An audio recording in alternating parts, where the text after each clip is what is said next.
Good evening, ladies and gentlemen. This is Al24 News, streaming live from the capital, Algiers. I'm Abdurrahim Kashouan to the headlines.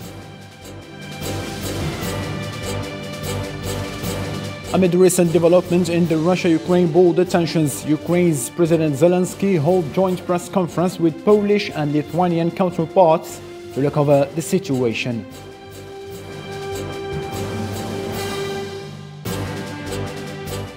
US President Joe Biden announced what he characterized as the first tranche of sanctions against Russia banks and financing capabilities in response to Russia's decision to send troops into separate regions in eastern Ukraine.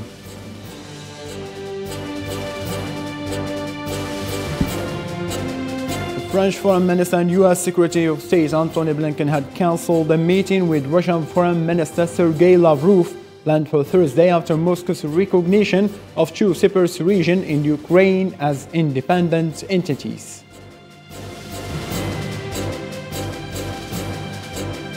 After Russia's recognition of Donbas republics and the sanctions imposed by the West, calls for diplomatic talks from both camps to defuse tension and find solutions to the crisis.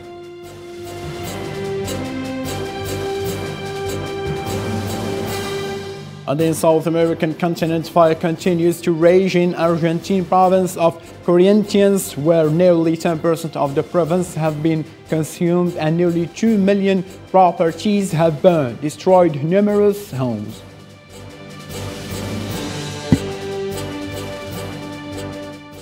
Hello again and welcome to Al24 World Latest. Algeria and Kuwait agreed on Wednesday to support development projects in African countries, particularly in the Sahel-Saharan region, thanks to cooperation between the Kuwait Fund for Arab Economic Development and the Agency Algeria International Cooperation for Solidarity and Development. Zara Farjani on What Follow. During the two-day visit of the Algerian President Abdelmadjid Tebboune to Kuwait, the leaders of the two countries agreed on Wednesday to support development projects in African countries, particularly in the Sahel-Saharan region, thanks to cooperation between the Kuwait Fund for Arab Economic Development and the Algerian Agency of International Cooperation for Solidarity and Development. In the same context, the Algerian and Kuwaiti parties stressed the need to give more motivation to bilateral cooperation in all areas, given the qualitative development achieved by the economies of the two countries and the enormous potentials and opportunities important to operate in the service of the interests of the two brotherly countries. It was also agreed to urge economic operators to seize the investment opportunities offered in the two countries, while instructing the two governments to take the appropriate measures to provide the necessary support and bring together the appropriate climate for the success of investment operations. In the field of hydrocarbons, the two parties agreed to strengthen investment opportunities and exchange experiences. The Kuwaiti side also expressed its gratitude for Algeria's support for the candidate of the state of Kuwait, elected to head the General Secretariat of the Organization of the Petroleum Exporting Countries. Ukrainian President Volodymyr Zelensky held a joint press conference with his Polish and Lithuanian counterparts. The event is taking place amid recent developments, with Russia officially recognizing self-proclaimed LNR and DNR and ordering troops into these territories. Hussam Burkan. Ukrainian President Vladimir Zelensky said on Wednesday that the future of European security is decided by the confrontation between his country and Russia in a joint press conference with his Polish counterpart Andrzej Duda and Lithuanian counterpart Gitanas Nausėda. We are united in the idea that the future of the European security is being decided now. Here at home in Ukraine, we clearly understand and there are no illusions that Ukraine is not part of any security alliances. It's not part of anything. We are self-defending ourselves with the support of our partners. But it's Ukrainians who are dying.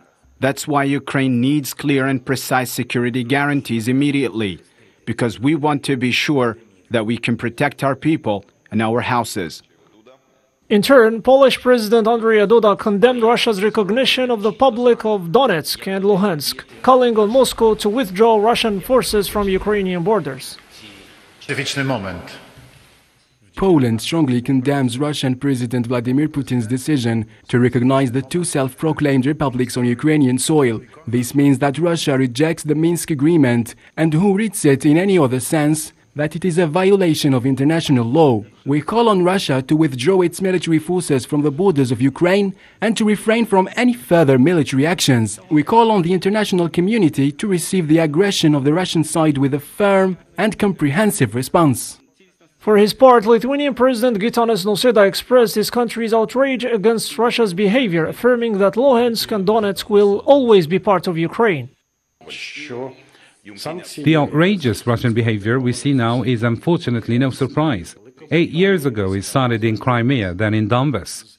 Now Russia has made one more shameless step over the red line. Let me be clear, Luhansk and Donetsk are and will always be a part of Ukraine. Lithuania will not recognize any attempts to undermine the territorial integrity of Ukraine, as we will never recognize the illegal annexation of Crimea. Ukraine's Security Council has called for a state of emergency in the country amid fears of an imminent Russian invasion. Following Russia's declaration of independence of the two regions, Donetsk and Luhansk, the US President Joe Biden announced a raft of new sanctions against Russia, he said, would cut off its government from Western financing. Nabil Khazini. Inside the White House, a firm decision was urgent than ever. Joe Biden walking with steady steps towards his platform. It was time to announce a package of sanctions against Russia. We're implementing full blocking sanctions on two large Russian financial institutions, VEB and their military bank. We're implementing comprehensive sanctions on Russian sovereign debt. That means we've cut off Russia's government from Western financing. It can no longer raise money from the West and cannot trade in its new debt on our markets or European markets either. But beyond these sanctions, the American president launched a question to the world which seemingly aims to deter someone who, as claimed by Joe Biden, has broken the international laws. Who in the Lord's name does Putin think gives him the right to declare new so-called countries on territory that belong to his neighbors? This is a flagrant violation of international law and demands a firm response from the international community. The White House couldn't wait any further to announce an immediate reaction following the recognition of Vladimir Putin of the two separatist regions, Donetsk and Luhansk, and the sending of troops, Moscow says, are in peacekeeping mission, but Washington has another understanding. He calls them peacekeepers. This is nonsense. We know what they really are. Europe, which lives in one of the worst security crises in decades, started launching sanctions against Moscow, and now Australia, Canada and Japan announced plans to target Russian banks and wealthy individuals. Their aim is to stop Russia from invading Ukraine. As per its extraordinary plenary session, both chambers of the Russian Parliament, the Council of Federation and the State Duma supported a decision made by the Russian President Vladimir Putin on Monday, which ratified Russia's treaties of friendship, cooperation and mutual assistance with separatists. Valentina Matvienko, the head of the Council of Federation, commented on the move, saying it's Russia's way to stop the civil war in Ukraine. Antonio Guterres, United Nations Secretary General, condemned Russia for violating the territorial integrity and authority of Ukraine and urged Moscow to fully comply with the global body's agreement. His remarks of yesterday came a day after Russian President Vladimir Putin said Moscow has recognized two separate regions in Ukraine as independent and announced he would deploy peacekeeping forces to the areas. The United Nations official described the event in Ukraine as the biggest global peace and security crisis in recent years. I'm deeply troubled by the latest developments regarding Ukraine, including reports of increased ceasefire violations across the contact line and the real risk of further escalation on the ground. And I am especially concerned for the safety and well-being of all those who have already suffered from so much death, destruction, and displacement. Let me be clear.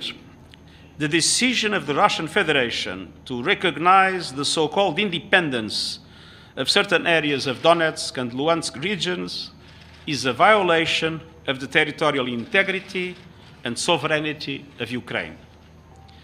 Such a unilateral measure conflicts directly with the principles of the Charter of the United Nations and is inconsistent with the so-called Friendly Relations Declaration of the General Assembly, which the International Court of Justice has repeatedly cited as representing international law. According to a State Department official, the anticipated meeting between the U.S. Secretary of State Antony Blinken and his Russian counterpart Sergei Lavrov, scheduled for Thursday, is up in the air. On the other side, French Foreign Minister also cancelled the meeting with this letter. Let's have a listen. Last week, I agreed to meet Russian Foreign Minister Sergei Lavrov this week, on February 24th, to discuss our country's respective concerns about European security, but only if Russia did not invade Ukraine.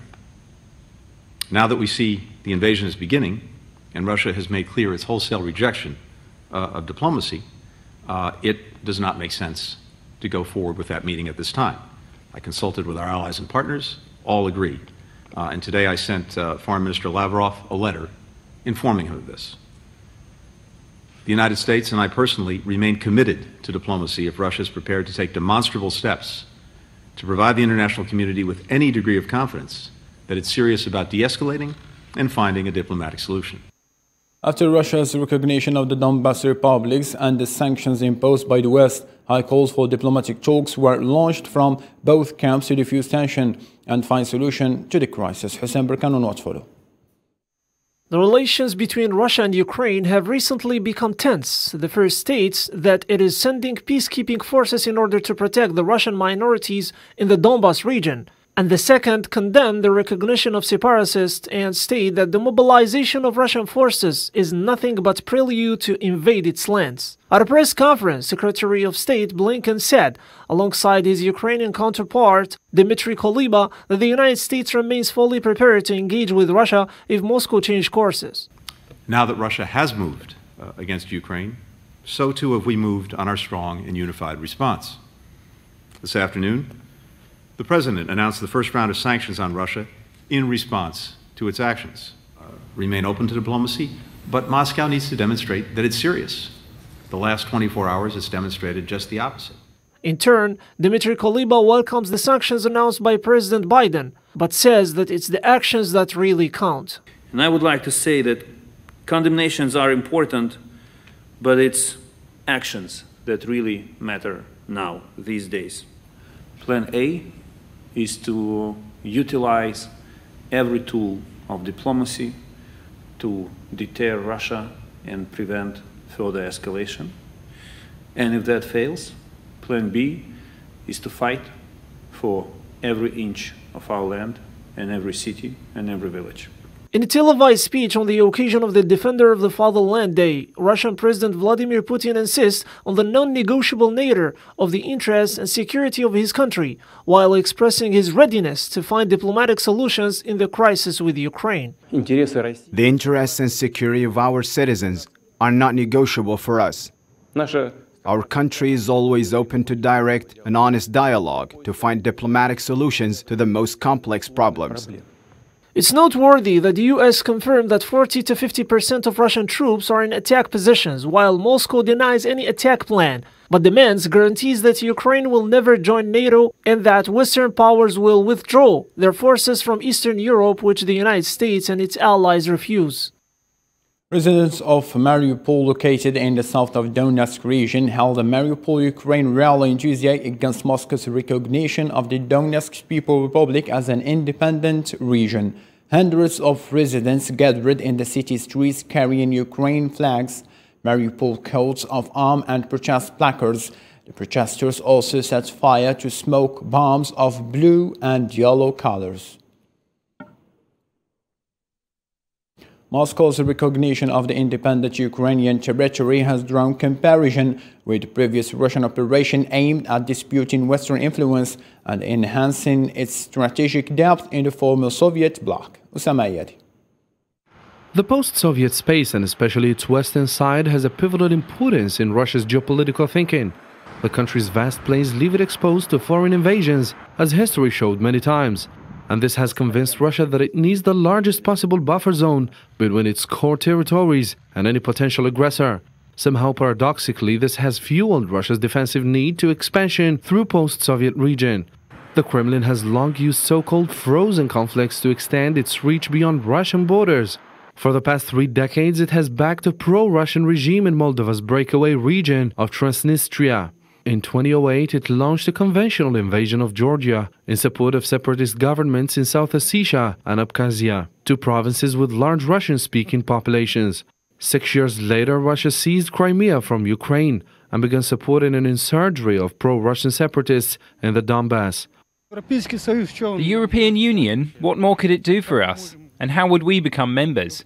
We don't speak any European languages, and also everything's more expensive there, starting with taxes.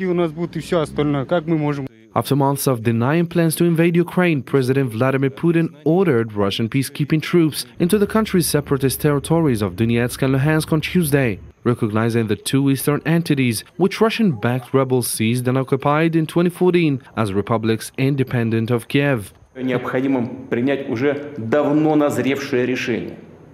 Незамедлительно признать независимость и суверенитет Донецкой Народной Республики и Луганской Народной Республики. In the context of increasingly strained relations between Russia and NATO, post-Soviet countries in Eastern Europe and the Caucasus assume a particular geopolitical importance. Squeezed between the 2 sides, these states must carefully choose their foreign policy in order to maintain good ties with both parties without leaning excessively towards either. Otherwise, they risk becoming conflict zones with detrimental consequences for their stability, territorial integrity, and independence. In the same line of thoughts, and in the recent weeks has known mass escalation of tension in Ukraine, beginning from the withdrawal of Russian troops from Belarus to Putin's declaration of independence of Donetsk and Luhansk, and now the ongoing sanctions against Russia. Let's follow this report by Nabil Khazini. A week from now, Russia announced some of its military units were returning to their bases after exercises near Ukraine, a step for NATO, which represented no sign of de-escalation. But so far, we have not seen any de-escalation on the ground. A day after, US Air Force jets arrived in Germany in an effort to strengthen NATO allies, and the USA said Russia has added 7,000 troops to the Ukrainian border. Satellite images show the buildup of Russian helicopters within miles of Ukraine. US defense estimated that nearly half of Russian forces were in an attack position, and the United States said Russia may be seeking a pretext to invade Ukraine. Russia has amassed more than 150,000 troops around Ukraine's borders, in Russia, Belarus, occupied Crimea. Russia says it's drawing down those forces. We do not see that happening on the ground. The European Union condemned the use of heavy weaponry and indiscriminated the shelling of civilian areas in eastern Ukraine, urging Russia to engage in a meaningful dialogue, while the Ukrainian soldiers started getting ready for any possible scenario. Shortly afterwards, the Ukrainian military has alleged that Russian-backed separatists launched a heavy armament fire against their own territory. On Monday, the crisis knew another phase. Vladimir Putin signed the recognition of the independence of 2 separatist regions, Donetsk and Luhansk, and ordered troops into the territories, which Moscow said they were in a peacekeeping mission. The West couldn't wait anymore. The United States, the European Union, Britain, Australia, Canada and Japan announced plans to target banks and wealthy individuals, while Germany halted a major gas pipeline project from Russia. Now, there are also threats of going further with the sanction if Moscow was to launch an all-out invasion of Ukraine. To a different matter now, after weeks of wildfire, the latter continued to rage in the Argentine province of Corrientes, where nearly 10% of the province have been consumed and nearly 2 million lands have burned, destroying many houses. The blaze burned many animals and is threatening the wildfire in the Iberá National Park, the largest wetland in the country. Mariam Ziano, let's follow. Wildfires have raged in northern Argentina for weeks due to strong winds, low humidity and drought. The fires have continued to spread through the province of Corrientes, which officials say has been ravaged by fires that have destroyed nearly 10% of the area's land. According to the most recent government statistics, the flames in Corrientes are burning roughly 30,000 hectares each day, destroying nearly 800,000 hectares so far. Strong winds, low humidity, and drought-related dryness have helped the development of the fire since mid-January, whereas the rural region of farms, ranches, and woods is usually characterized by abundant rain. We started putting fires out last Tuesday. Yesterday we were working tired without sleeping for 40 hours. It's terrible. The fire has destroyed a lot. The damage is in the millions. I'm not the owner of the ranch, but it makes you want to cry to see that. Officials believe that the province will lose more than $240 million, and experts warn it will take years for the province to recover. Those are the cards we were dealt with in the past few years, that climate change has generated these fires of great magnitude that are very hard to control, not just in Argentina, but in the world. Firefighting units from all over Argentina as well as Brazil and Bolivia have begun to arrive. As a move to help with this disastrous climate change, artists and public figures are campaigning to raise funds for the victims, while donations of basic goods are pouring into the area. Still with the same story, intense fires are increasingly found in different areas like the Arctic, are projected to rise up to 40% by 2030 and 30% by mid-century. Researchers have increasingly linked these disasters to human-caused climate change, which link the growing severity of fires to a higher incidence of drought, rising temperature, and strong winds. The past few years have seen increasingly destructive fire season in places like South America, Argentina, Brazil, parts of Europe, Siberia, which have devastated ecosystems and communities around the world. The death toll from flash floods and landslides that hit the Brazilian city of Petropolis has risen to 186, authorities said, 1 week after torrential rains lashed the tourist town. Since the storm, rescue workers have searched for victims, digging through the mud and wreckage left by devastating landslide that mainly hit poor hillside communities. Zionist occupation has fired several missiles at Syria's border province of Quneitra, causing material damage. Syrian military statement did not give detail about the position that came under attack early on Wednesday, according to media that missiles were fired from Syria's Zionist-occupied Golan Heights and struck areas around the nearby town of Quneitra. It added that the attack that occurred shortly after midnight did not cause any casualties.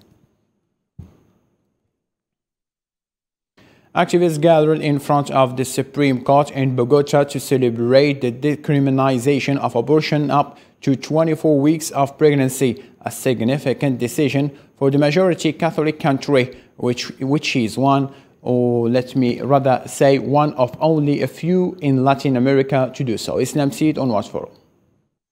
Colombia's Constitutional Court ruled on Monday, with the support of 5 of 9 judges, to legalize abortion until 24 weeks of pregnancy, according to the court statement, in what is seen as a triumph for the abortion rights groups that appeal to have the operation removed from the penal code.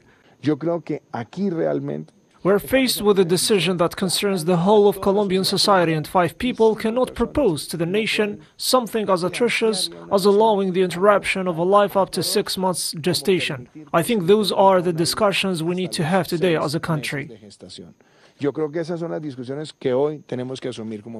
Colombia joins a group of Latin American countries, including Mexico and Ecuador, that have recently liberalized abortion access. Outside the court, its supporters, many of whom were dressed in green, to signify the abortion rights movement, and some of whom were crying, celebrated. This greatly improves women's lives because it guarantees access to health services with dignity for all women throughout the country, not just in the big cities, and in the persecution of women who have abortions in this country.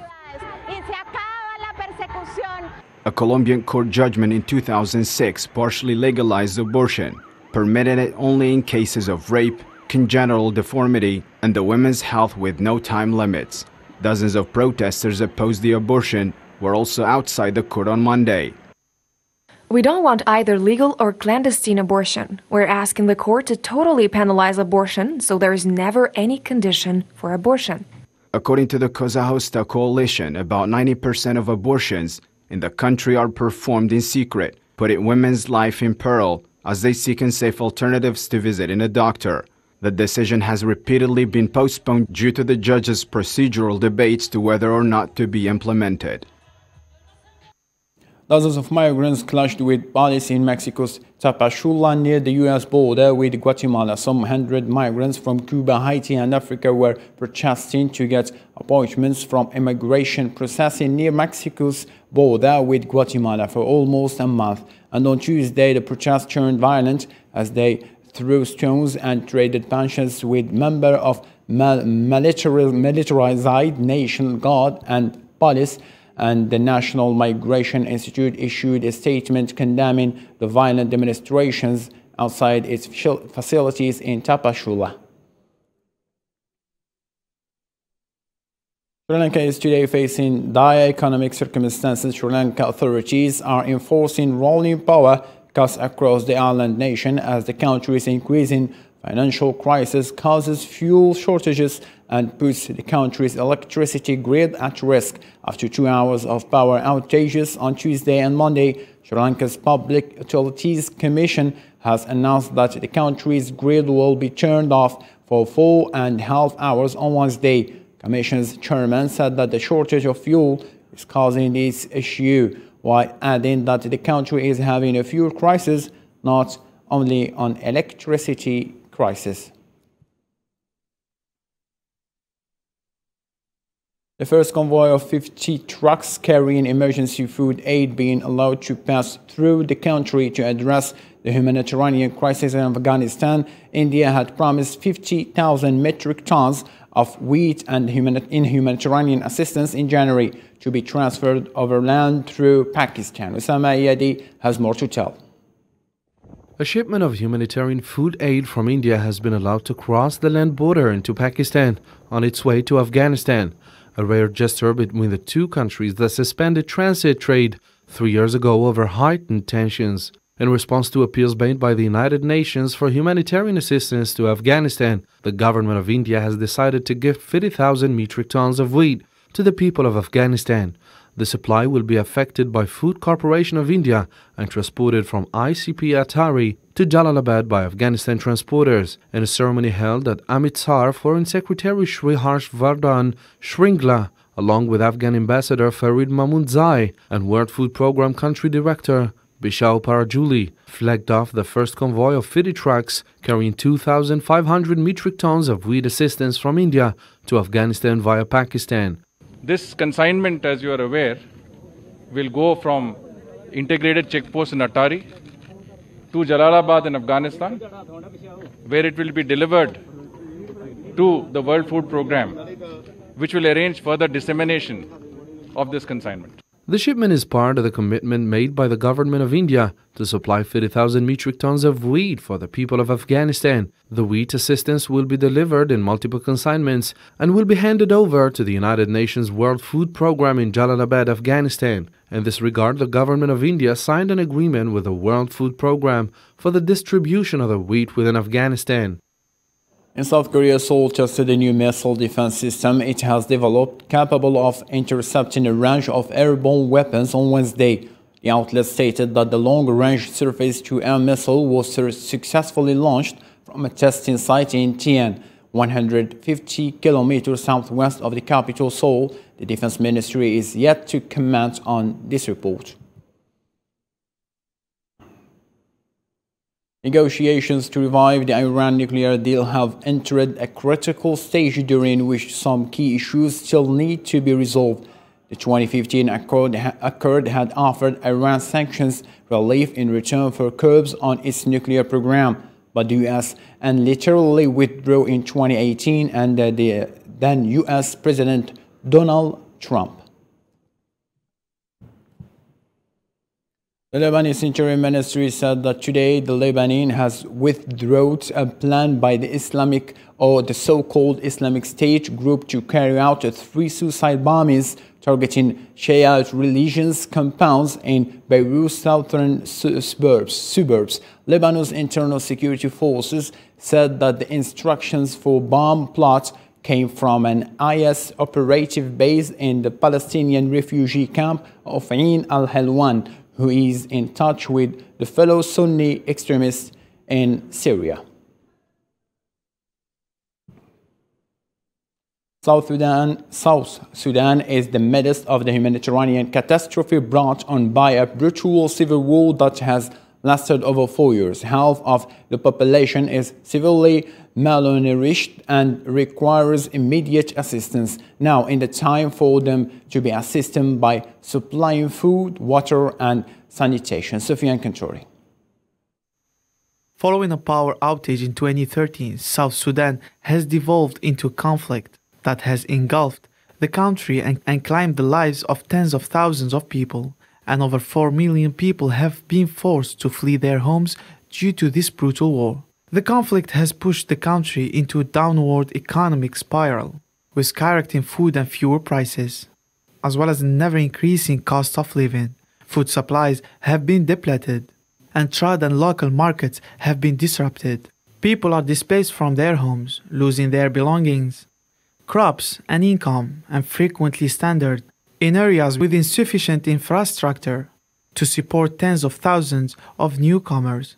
Harvests were poor or non-existent for many in late 2017, which is a very concerning sign for the long dry months ahead. Over 7.1 million people, or half of the country's population, are starving to death. The situation will only worsen if the war continues. Religious groups in Australia have expressed regret over the shelving of proposed legislation that protects minority faith. The bill aimed to ban discrimination based on persons' religious belief. It was amended to include laws preventing religious schools, discrimination against students on the grounds of their gender and sexuality. That caused division in the federal parliament, and the bill was shelved.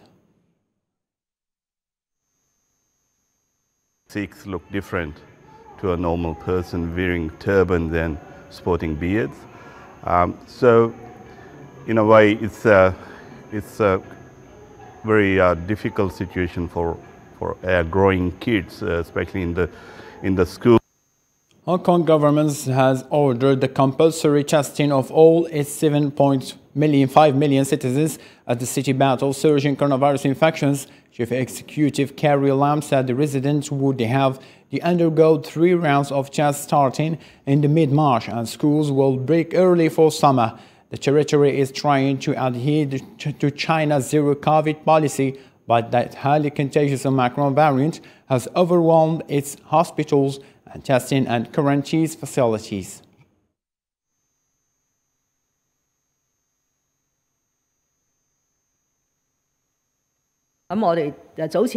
As mentioned, we will implement compulsory universal testing, or in English, CUT, within 3 months in order to cut off this transmission chain. Millions of desperate, hungry and thirsty people are flocking to Buada from rural areas of southern Somalia, one of the regions hardest hit by the drought that is engulfing the Horn of Africa. According to the UN's humanitarian agency, OCHA, the number of people who have left their homes in search of water, food and pasture has doubled to more than 554,000 this month. Tuesday, West Africa mediator in the Mali crisis, Goodluck Jonathan, said it was imperative for the country to return to democratic rule as soon as possible. Miriam Ziam has more to tell. Goodluck Jonathan, West Africa's mediator in the Mali issue, made the remarks a day after Mali's army-dominated legislature passed a proposal allowing the military, which took control in August 2020, to continue in power for another 5 years despite regional sanctions. So yes, if the parliament approved that, ECOWAS, I don't believe ECOWAS will accept it. I cannot say authoritatively, because I'm not the chair of the authority of heads of state and government, but because I'm the mediator. And we feel that 5 years is too long for a transitional government. But I believe ECOWAS may not accept it. I think the ECOWAS may not accept it. We are going to negotiate further with them, and I see that they must reduce it because. Jonathan expressed doubts on the legality of Mali's parliament, the National Transitional Council, which was sanctioned by ECOWAS last November. The parliament of Mali is a part of the government of Mali that is an aberration. They are not elected members of the parliament, and that is why ECOWAS parliament don't even accept them to meet in the ECOWAS parliament, because for you to be a member of the ECOWAS parliament, you must be elected by your people. Jonathan, a former Nigerian president, was addressing during an ECOWAS workshop in Lagos, Nigeria's commercial capital. He presided over a 2-day conference of West Africa's Council of the Wise, which works on preventive diplomacy and conflict prevention. In a statement, he claimed that the council discovered that the instability was caused by bad educational institutions in the region, recommending, among other steps, advocacy for better funding of education and economic and industrial rejuvenation for the region to combat rising unemployment. Ethiopian Prime Minister Abiy Ahmed has opened the door to talks with the country's rebel group. Abiy spoke to Member of Parliament and stated that no negotiations have taken place so far, but that it has opened to future talks with Tigrayan leaders. Islam Seed on Watch Follow. Ethiopian Prime Minister Abiy Ahmed has opened the door to talks with the rebel Tigray People's Liberation Front to end the 15-month conflict in the country. Abiy spoke to members of parliament and stated that no conversations have taken place so far, but that he is open to future talks with the Tigrayan authorities. So far, there has been no negotiation. I hear a lot being said about it, but so far there has been no talks. However, the fact that we haven't had negotiations doesn't mean that there will be no discussion altogether. Having dialogue does not mean the problem has been solved. It means seeing whether there is an alternative route to solve the problem. He also stated that no negotiations will be conducted against Ethiopia's national interests. Abiy Ahmed's remarks came just days after UN Secretary General Antonio Guterres said progress has been made in an attempt to end a civil war that has killed thousands of people and displaced millions. Both the African Union and Kenya have urged both parties to dialogue. Ethiopian federal forces have been fighting rebels affiliated to the Tigray People's Liberation Front since November 2020. It's worth mentioning that Ethiopia is involved in a broader dispute in a quarrel with Egypt and Khartoum over the Grand Ethiopian Revival Dam on the Blue Nile River. Staying in Africa, but this time in a different matter, about 40,000 Senegalese attended the inauguration of the new stadium, which is located in Diamond. Many legends of football gave honor for the opening day. Infantino Perez was presented also and gave a word in the ceremony encouraging the Senegalese and the African football. Sofiane Kantouri has more to tell. Thousands of Senegalese attended the opening of 50,000-seat stadium on Tuesday, with the goal of establishing the country Africa's go-to destination for international events. The stadium is located in Diamniadio, a town under construction about 20 miles from Dakar, which has an express train link that began in December. The stadium, which will be named after former President Abdoulaye Wade, will be Senegal's only one licensed for international football. During an opening ceremony, current President Macky Sall claimed the stadium's naming was a tribute to the multidimensional, intellectual, Pan-Africanist politician. In May of last year, the Confederation of African Football revoked the country's final big stadium, La Dior, located 70 kilometers from Dakar in the Thies region. The inauguration, which came after Senegal's remarkable triumph at the African Cup of Nations on February 6, drew jubilant throngs by bus and train. Turkey's Soma construction business built the new stadium in under 18 months for a total cost of $270 million. Ending up with this adventure, all I can say, thank you so much for being with us. Our 24 news program is still rolling, so stay tuned for better information. See you and blessed evening.